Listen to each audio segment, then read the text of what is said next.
Welcome back to Fire Emblem Echoes. So, last time we managed to take this desert stronghold. So now we're gonna leave because we got the Rion shield, and oh, look at that wizard, he's making a move.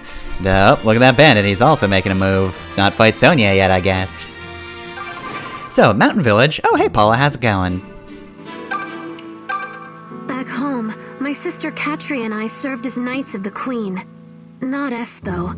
She'd already left the Order before she was taken prisoner. She chose a peaceful life and yet ended up with this. It's a bitter irony. I feel like S gets kind of a raw deal, considering her introduction in Shadow Dragon was just stealing one of the fucking 3 regalia. I know she did that off-screen, but she still just shows up with it in her inventory. But here she just gets captured. I like characters that don't like fighting but are very, very good at it nonetheless, but that's not what they were going for with Est.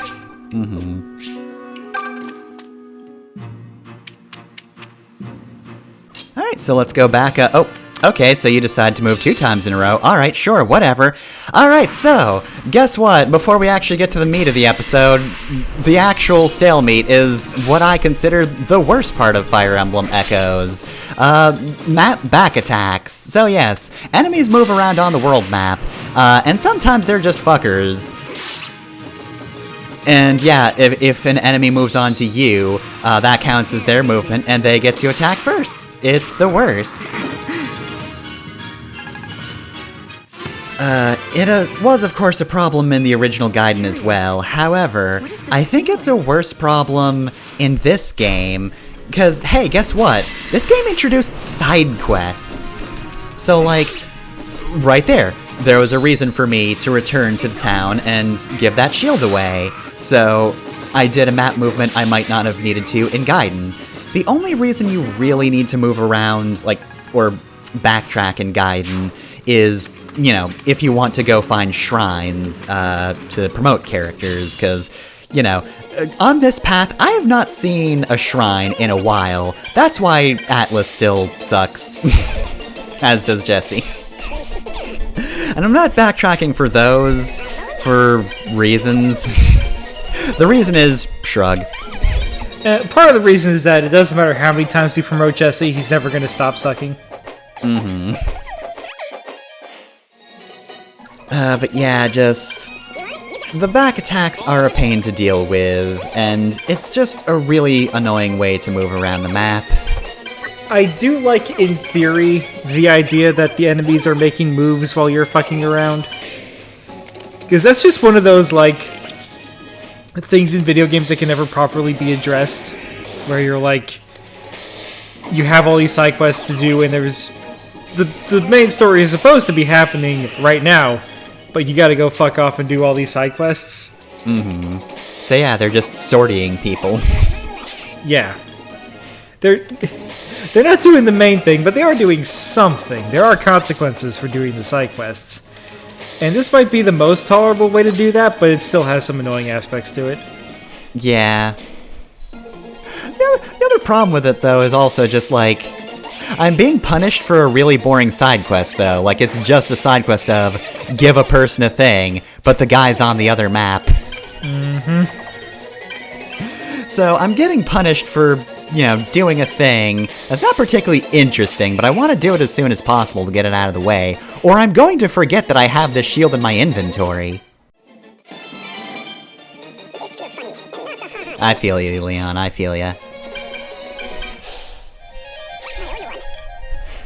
I do kind of prefer, like, how other Fire Emblem games deal with this, where it's just like... Actually, to be fair, I think Sacred Stones also worked like this game does, kind of, in that, like, if there's an enemy in your way, you have to fight it, though they don't move as actively, and also, you don't have to backtrack until you're in post-game. Unless you're going to the tower to grind, which you don't need to. There'll be extra enemies, but yeah, like, most other Fire Emblem games are just like, hey, here are the past maps, enemies will appear on them, if you want to fight them, you can. But that is more of a grinding thing than a trying to introduce complications into the world thing.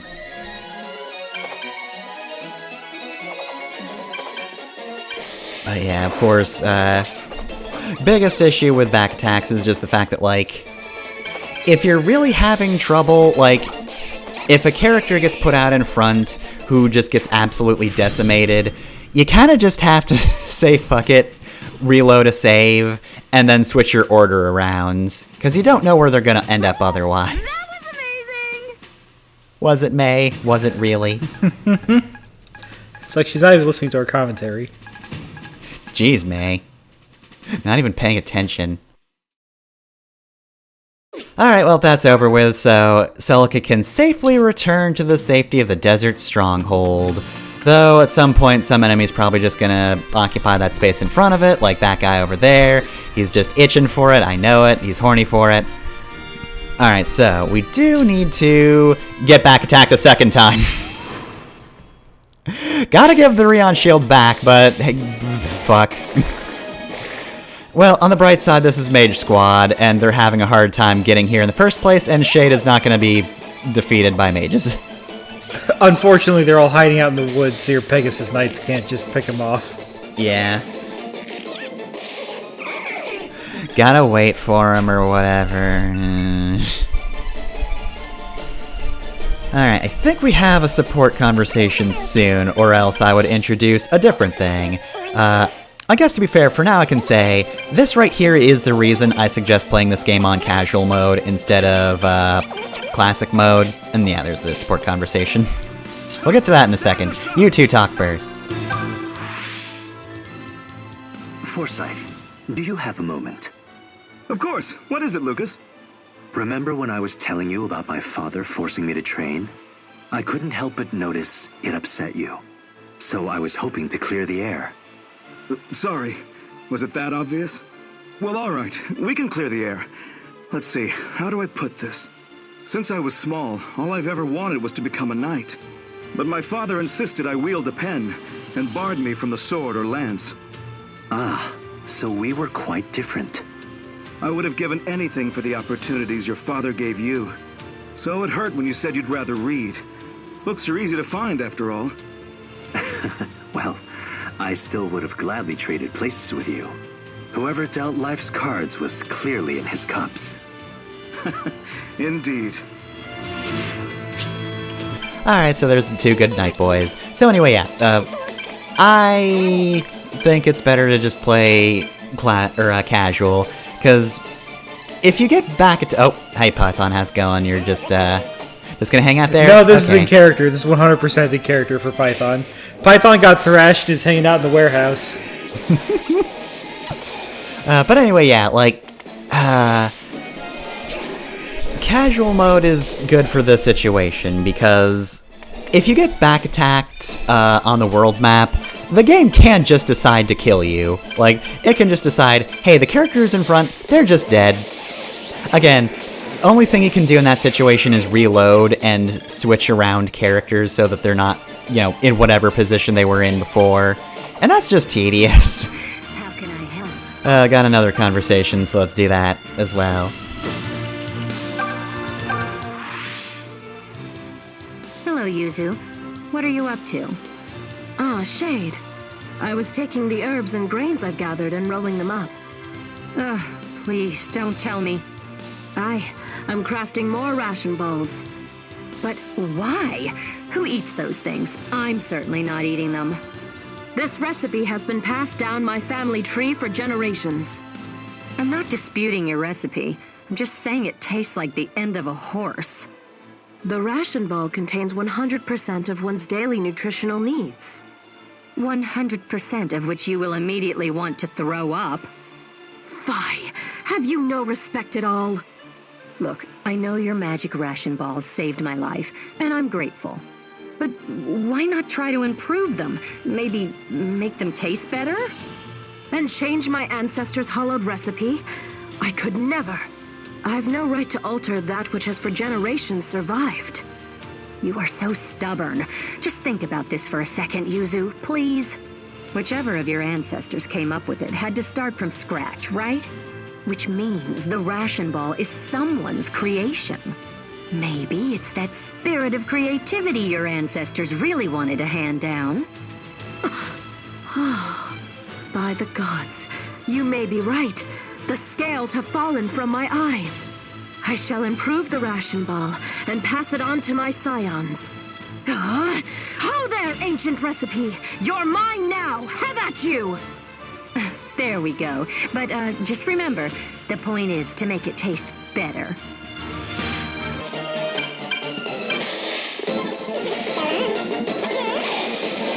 Alright, so, another thing worthy of note now that we've gotten back attacked is, the post-battle quotes. So, there are actually post-battle quotes for characters being defeated. You know, characters will react to other characters going down. Only the thing is, they only have those quotes for, classic mode, you know, responding to death. But they will still play in casual mode. Which, you know, I remember when I did a personal playthrough, I was playing on casual, and thank goodness, because I got back attacked, and Python was just in front, and he just got absolutely obliterated by the enemy, so if I was playing on classic, I would have just been fucked right there. I would have been fucked and had nothing to say about it, because the game just decided I would lose right there. But the funny thing is that at the end of the fight, Forsyth just goes like, "Python, open your eyes!" As if Python had died. But, like, God, that was still so fitting in that case, at least, because I can see Forsyth doing that and Python just being like, "I just got hit really hard. I'm alive, Forsyth." He just, like, snaps awake. "I'm not dead, you asshole, I'm tired." But yeah, of course, I'm not going to be showing off those quotes. There is a YouTube video of those, and yeah, no, it's real sad. They have some generic quotes, which are just, like, people going, "Dang, it sucks when people die. War is hell, huh?"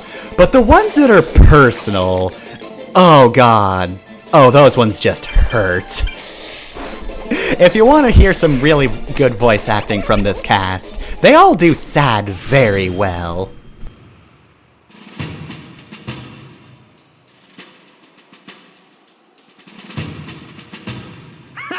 We really took it to him. Not there, but in other places. Well, we took it to him. There's nothing to be sad about when you take it to him. Yeah, it's fine when they die. We hate them.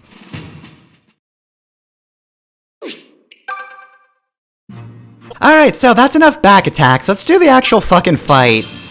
This is supposed to be the only fight this episode.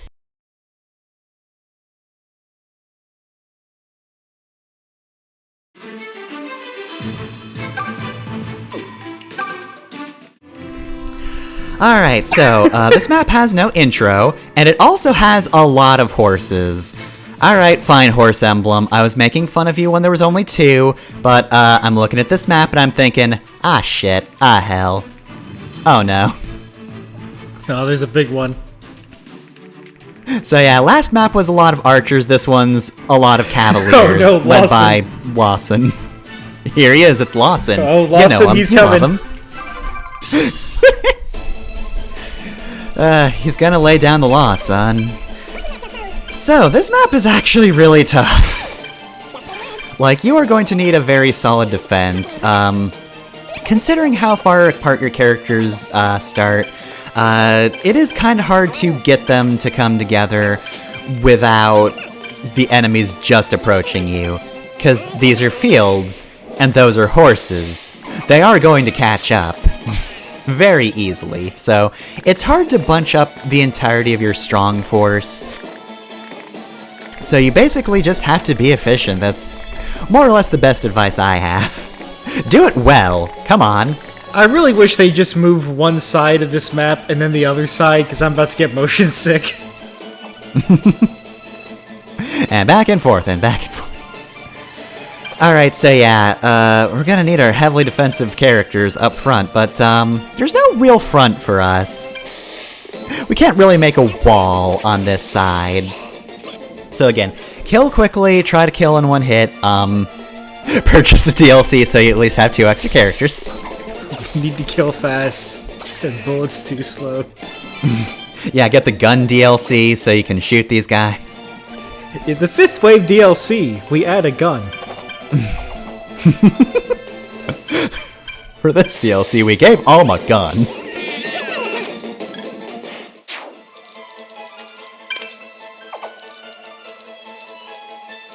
So let's see if I'm about to follow the advice I'm about to give, but I think the other good thing to do is to just... Oh, yep, there I go, ignoring this, what I'm about to say. Is just, like, not necessarily killing somebody. I guess it depends on the overall speed of your party, but, like, if you just whittle characters down, that might be better than just taking them out completely, because they might be able to double if you don't, like, hit them at all. Whereas, at the very least, if you're able to just kill them with your counter attack, then you're better off. Alright, and here's the side with all the defense, but the boss is on this side, so he needs to be here. I think there's a healing tile on this map, I may have just seen it. So if you damage the enemy enough, will they just retreat instead of attacking? They will probably do that as per usual, yeah. So that could be a viable way to, you know, get more units out of your hair than you otherwise would be able to. Yep, so you don't get doubled, and yeah, as always, Echoes' AI being the way it is... How the fuck did you miss? You had an 86% chance to hit! The odds are in your favor! There is always a strategy of just get the enemies to retreats. The other tricky thing about this map, of course, is the fact that, like, without the DLC, you only have one healer. Unless you made Faye a healer. But if you made Faye a healer, then she's not killing things on a Pegasus, which means you have one less person to hit things with. So, you know, there's a very particular balance.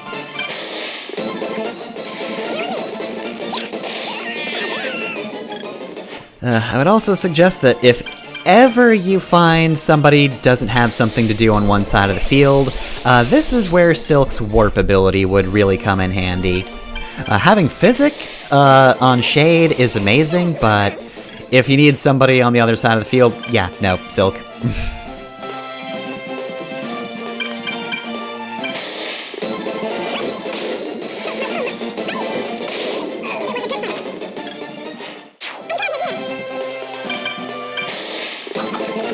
One of these days I'm going to remember that I gave Gray the lightning sword and I don't have to get in close to attack. I keep forgetting. I mean, Gray probably also forgets. Gray that can shoot lightning! What?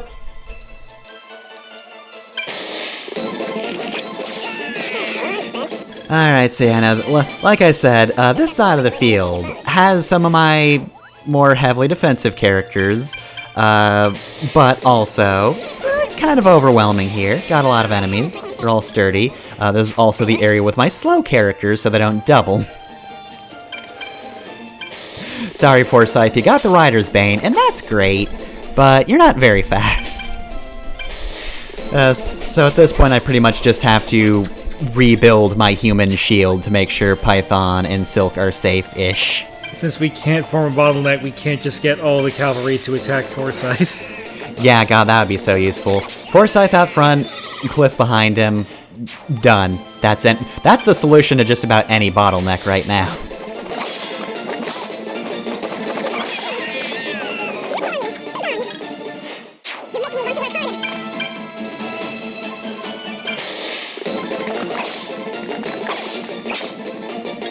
What the fuck are you doing?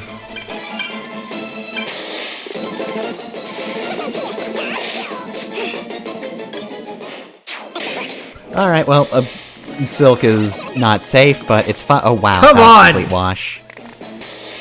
So, Matilda is good, as seen right here, but as extremely seen right here.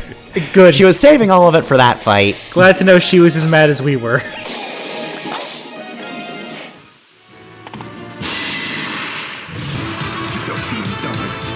Dismantle you limb by limb. That sounds like a very slow way to do a fight, my dude. However, you do have a lot of speed, so oh no. Alright, well, the good news is, at this point, Luthier's still not gonna get in on any action. We're coming, guys! Yeah, we pretty much got this battle finished up. Lawson's pretty, well, he's kinda tough. He can hold his own, but he's not going to just stall our entire army, so we can just move in and finish this up.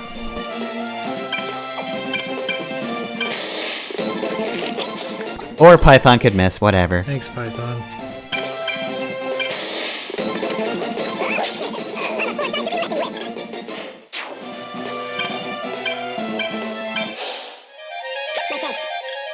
Alright, so let's see. Letting Alm just fight a normal enemy. Alright, alright. And we gotta make sure we win this turn, otherwise Silk is fucked. Also, I should point out Alm's 14 might right there. The Royal Sword is very good, in case I didn't mention it.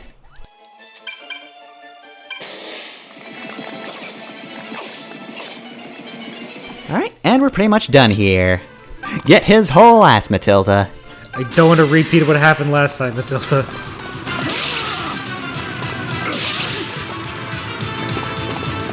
No crits, weirdly enough, but alright, it's fine. So, this is the end. Forgive me, sire. Damn, I can't believe your best knight, Lawson, lost. It's me, everybody's favorite, Lawson. Fine form of late. And there we go. Managed to eke out a victory there.